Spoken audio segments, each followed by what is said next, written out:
So hi everyone, I'm Chetan Thapar and I lead product for Snowflake integration at Posit, which is the code first open source data science company. And I'm really excited to be here at CDO Vision Los Angeles. So it's nice weather and good people and good conversations. Interesting question because AI just moves so fast. But if I look internally, our engineering team is using coding assistants to basically build all the code flow, to do reviews and just accelerate, like supercharge productivity. We have our data science team building agents on analytical pipelines. We have AI being used for sales workflows, for support, triage, and so on. But honestly, that all is table stakes. What I'm spending most of the time is building value for customers. And so if you think about Posit, we have a full pipeline. So it goes all the way from data to decision. And if you look at the pipeline, that is mostly coding, thinking, and reviewing. And those are the things which are really accelerated by AI. So I'm really excited about that. And we have delivered a foundation already, which is building agents for exploratory analysis, for coding and debugging, as well as self-service analytics. However, what we are moving to next is three areas. So we're building a unified AI agent, which extends all the way from data to decision. So a data analyst in one sitting can go from raw data to a self-service, natural language powered analytics dashboard using grammar of graphics, all in one sitting, but powered by and respecting semantic models. So I think that's number one, the UI, unified AI learners with semantic models. The second is ensuring that the end users can interact with the data, again, powered by the same semantic models, but using dynamic visualization. So we don't like pre-canned dashboards. I think that's gone. What we need is an end user asks a question, and using grammar of graphics, they can get rich visualizations, which are reproducible, auditable, and validated. So I think that's the number two area that we are really focusing on. And the third thing is deterministic skills.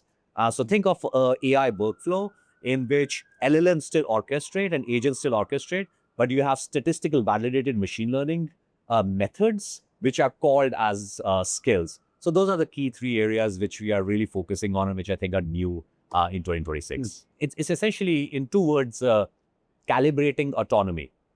So there is a prevailing notion or the prevailing narrative that more autonomy in AI agents is always good. And human in the loop is friction or is stopgap. We believe that data science workflows are slightly different. And so we don't fully agree with that. We think that there are different jobs, different tasks to be done in a data science workflow, and each one of them has to be calibrated on the spectrum of autonomy. So something which is very much verifiable, like building a quick dashboard, human is our friction in that. Like, let the agent run its job, do its job, and complete it. But there are certain things like exploratory analysis, in which if the agent just gives you the answer, you actually miss out on the insights that really matter.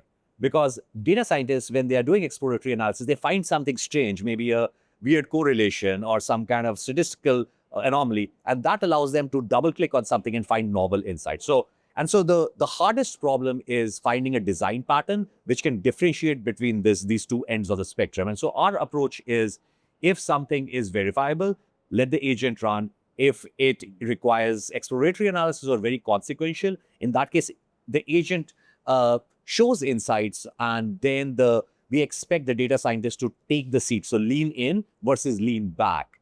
And I think that's kind of key for us. And it's because all of our the products that we build are open source and code first, we can enable data scientists to do that. So again, calibrating autonomy, I think, is the hardest problem for AI agents right now. I think it's a gap between what a plausible AI answer is, a plausibly correct AI answer is, and what a actually correct AI answer is. And I think, again, going back to the calibration of autonomy, many data AI agents right now are optimized for, let's call it, obedient autonomy. You give it a question and it just gives you a polished answer, and that's it. But that polished answer sometimes is not the correct answer.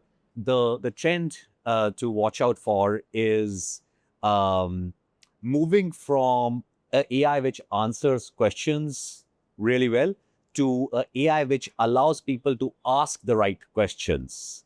And we can see that actually just outside our sector as well. So if you look at Anthropic's Cloud Code, it kind of prompts the prompter.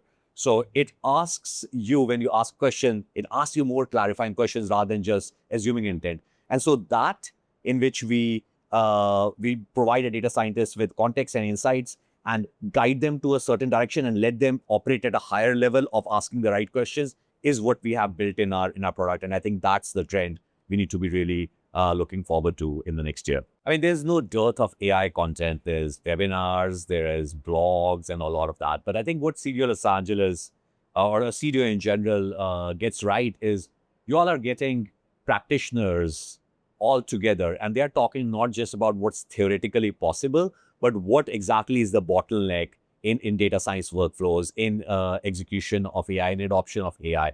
And I think that is critical. And for me personally, all the leaders that I hear are the industries for which we build products. So healthcare, financial services, insurance, and so on. So what I'm looking for is really finding out in practice what's working for them and what's not working for them, because that feedback loop allows us to just build the products better and just make the industry go forward in general. So really excited about that.